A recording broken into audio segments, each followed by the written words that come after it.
Pohon lama ini kita potong saja. Ini adalah batang utama, kita potong saja. Ini kurang bagus, saya akan potong di sini. Nah, kita bisa potong di sini, sobat.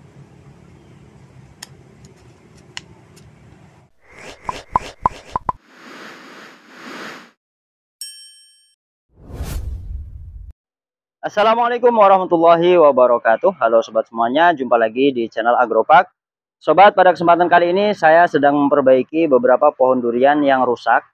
Ini ada 5 contoh sobat, bibit durian yang sedang mengalami kerusakan. Nah, kerusakan seperti ini bukan hanya terjadi ketika masih di polybag, tetapi ketika sobat sudah tanam di lahan pun masih bisa saja mengalami kerusakan.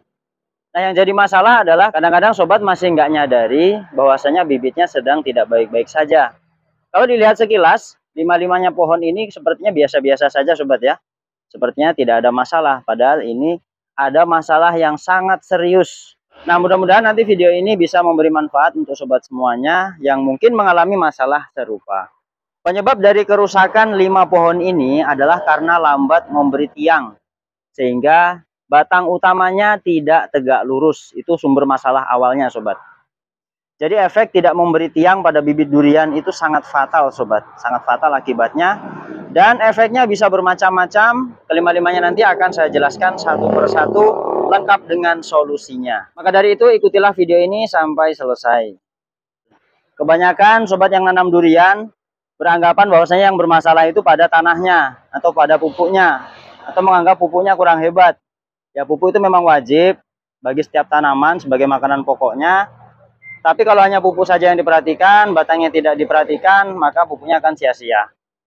Oke, saya akan bahas satu persatu dari pohon durian yang ini dulu sobat. Ini ngelancir ya, ngelancir, kosong, tidak ada cabang, nanti ada cabang di atas ini.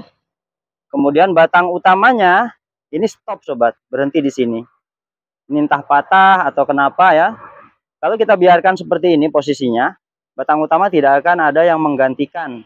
Sampai nanti lama-kelamaan posisinya miring, kemudian akan muncul tunas air ya, seperti itu.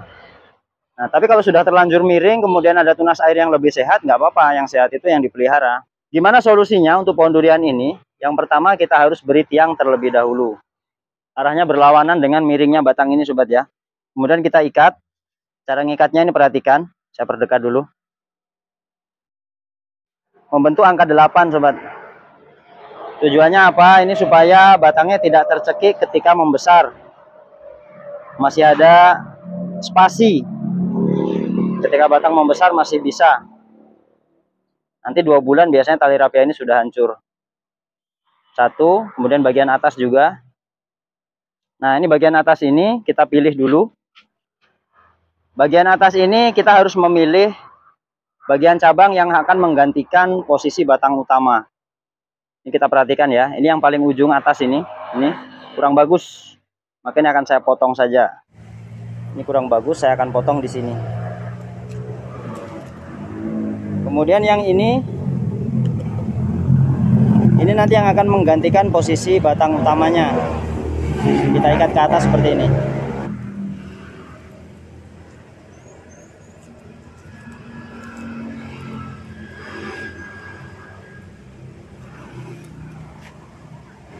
Kemudian paling ujung ini sudah terlanjur kerdil karena posisi tadi miring ya. Jadi dominansi apikalnya sudah lemah. Supaya apikalnya lebih kuat lagi, kita pilih tunas yang paling segar. Ini ada ya, mata tunas di sini ada 2. Kita bisa pilih salah satu. Ini kita potong aja atasnya.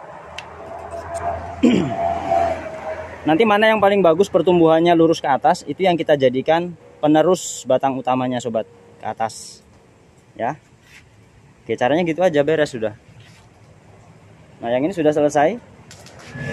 Sekarang pohon yang kedua ini miring ya, batang utamanya pernah patah, kemudian tunas barunya akan menggantikan tapi lambat memberi tiang, jadinya miring juga. Solusinya sama, kita beri tiang.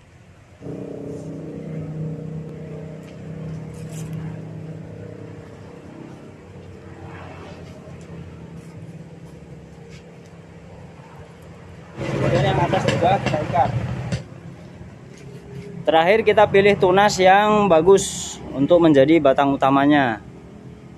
Nah, kita bisa potong di sini sobat. Nanti tunas ini yang akan menggantikan menjadi batang utamanya lurus ke atas. Kemudian pohon yang ketiga ini, batang utamanya patah, ya pernah patah, sehingga dua cabangnya mengarah ke atas. Tetapi tidak lurus juga. Ini pilihannya ada dua, kita bisa pilih salah satu untuk menjadi batang utama, misalkan gini, yang satu menjadi cabang, atau dua-duanya menjadi batang utama juga boleh, tapi nanti duriannya bercabang dua dari bawah. Ini yang model open face, bukan yang central leader, bukan batang tunggal. Kalau dipelihara dua-duanya. Nah, kalau misalkan kedua cabang ini akan kita jadikan batang utama semua dua-duanya ya, maka posisinya tidak terlalu tegak lurus, tapi agak condong miring ya. Condongnya ke atas, tetapi terpisah, tidak terkumpul menjadi satu. Kalau terkumpul menjadi satu seperti ini, itu salah juga sobat. Nanti jadinya bagaimana? Batangnya akan bertabrakan, cabang-cabangnya bertumpukan satu sama lain. Jadi kita pisah seperti ini. Nanti pohon duriannya akan bercabang dua dari bawah, artinya batang utamanya ada dua. Biasanya suka model seperti ini di halaman rumah supaya terkesan lebih pendek pohonnya, karena percabangannya dimulai dari bawah. Nah, pohon durian yang batang utamanya bercabang seperti ini mempunyai kelemahan juga sobat. Jika nanti suatu saat beban buahnya terlalu berat, maka dia akan lebih mudah tumbang, akan mudah rebah jika tidak kuat batang utamanya ya. Namun juga memiliki kelebihan, jika salah satu batangnya terserang penyakit, maka batang yang satunya masih baik-baik saja. Jadi ada plus minusnya sobat. Kemudian yang bagian tengah ini, yang awalnya adalah batang utama, kita potong saja. Seperti ini jadinya. Kita cek ujungnya, kalau ujungnya masih sehat, nggak usah dipotong. Tapi kalau kelihatan kerdil, kalau tidak ada tunasnya ujungnya, maka bisa dipotong. Ini aman, nggak masalah. Oke, selesai pohon ketiga. Nah, sekarang pohon keempat. Ini karena miring ya, karena miring muncullah tunas dari bawah. Kita harus cek apakah tunas ini dari atas sambungan atau dari bawah sambungan. Kalau sobat sudah paham daun, lihat daunnya bisa paham. Oh, ini daunnya musangking. Berarti tunas ini muncul dari sambungan, bukan dari batang bawah.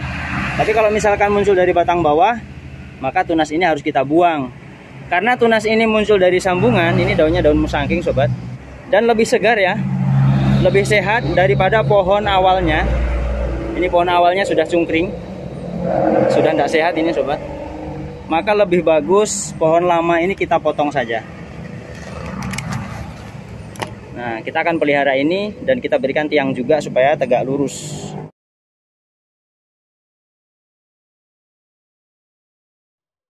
Kemudian pohon yang kelima ini memiliki dua cabang sobat, karena batang utamanya pernah patah juga. Namun cabangnya ini tidak seimbang, yang satu lebih kerdil dan yang satu sangat segar. Maka solusinya, yang kerdil ini kita akan potong saja, kita akan buang ya, dan kita rawat satu saja yang segar.